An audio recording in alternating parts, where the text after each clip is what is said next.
अगर कोई आपसे कहे कि एक पत्नी ने अपने ही पति के शरीर के 15 टुकड़े किए और उसी के सिर के साथ रात भर अपने प्रेमी के घर रही, क्या आप यकीन करेंगे? लेकिन यह कहानी किसी फिल्म की नहीं है, बल्कि मेरठ में हुई एक खौफनाक सच्चाई है। पत्नी है।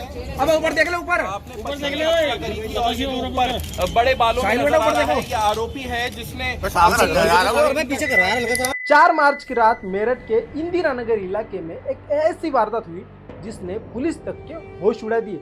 मर्चेंट नेवी में अधिकारी सौरभ राजपूत अपनी पत्नी मुस्कान और 6 साल की बेटी के साथ हंसी खुशी रहते थे, लेकिन उसी के घर के अंदर कुछ ऐसा हुआ जिसने सौरभ को मौत के घाट उतार दिया। मुस्कान के जीवन में कोई और आ चुका था, वो था साहिल शुक्ला। सौरभ को इस बात की भनक भी नहीं थी कि जिस पत्नी पर वो जान छिड़कता था वही उसे मौत के कुएं में धकेलने वाली थी। जी मेरी बेटी ने मेरे दामाद को अपने एक दोस्त के साथ मिलकर अपने ही रूम में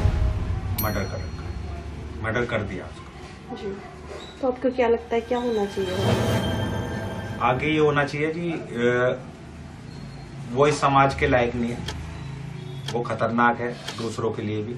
और मैं दूसरे बच्चों को ये सबक देना चाहता हूँ कि इस तरह का कदम नहीं उठाना चाहिए, उसे सजाए मौत होनी चाहिए और हो सके तो लाइव होनी चाहिए। सौरभ ने कभी सोचा भी नहीं होगा कि वो जिस घर में मुस्कान और अपनी छोटी बेटी के साथ हंसी खुशी रह रहा था वही उसका कब्रिस्तान बन जाएगा।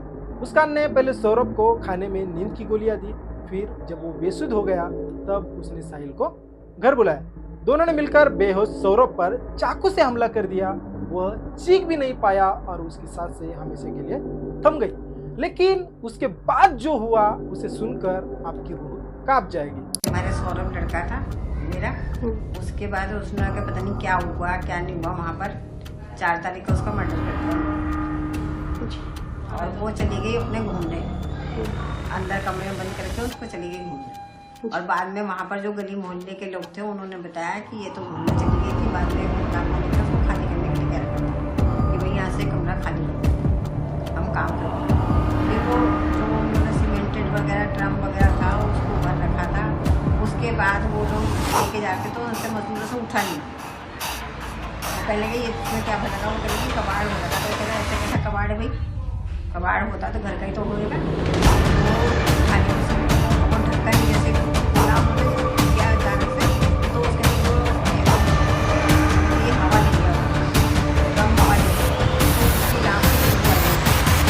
फिर वो दौड़े दौड़े चौकी में फ़ोन करा उन्होंने, चौकी से पुलिस आई। इतने में ये अपनी माँ के घर पहुँच चुकी थी बताने के लिए, और पता तो उसकी माँ को पहले ही था, मगर वो गुमराह करने के लिए उन्होंने बताया है कि वो उसकी माँ के पास पहुंच चुकी थी कि मैंने ऐसे ऐसे उसको मार दिया है और वो ड्रम कोई ले जाने को तैयार नहीं। उसकी माँ ने कहा किसी वकील से वो मिली होगी, वकील की सलाह से वो थाने पहुंच गई। हत्या के बाद मुस्कान और साहिल ने सौरभ के शव के 15 टुकड़े कर दिए, सिर को एक बैग में रख दिया और धड़ को एक बड़े ड्रम में डालकर सीमेंट से सील कर दिया। सबूत छिपाने के लिए दोनों शव के टुकड़े को अलग अलग जगह ठिकाने लगाने लगे। लेकिन हैरान करने वाली बात यह थी, उसी रात मुस्कान अपने प्रेमी के घर जाकर सोती है और उसके पास था सिर्फ क्या यह प्यार था या पागल? उसका क्या कहना था कि वो सौरभ से आजादी चाहती थी, लेकिन इसके लिए उसने जो रास्ता चुना वो ऐसा था जिससे इंसानियत भी शर्मसार हो जाए। सौरभ के परिवार को जब इस पूरी घटना की भनक लगी तो उन्होंने तुरंत पुलिस में शिकायत दर्ज कराई। पुलिस ने जब मुस्कान और साहिल से पूछताछ की तो सच सामने आ गया। दोनों ने जुर्म कबूल कर लिया है और पुलिस ने उन्हें गिरफ्तार कर लिया।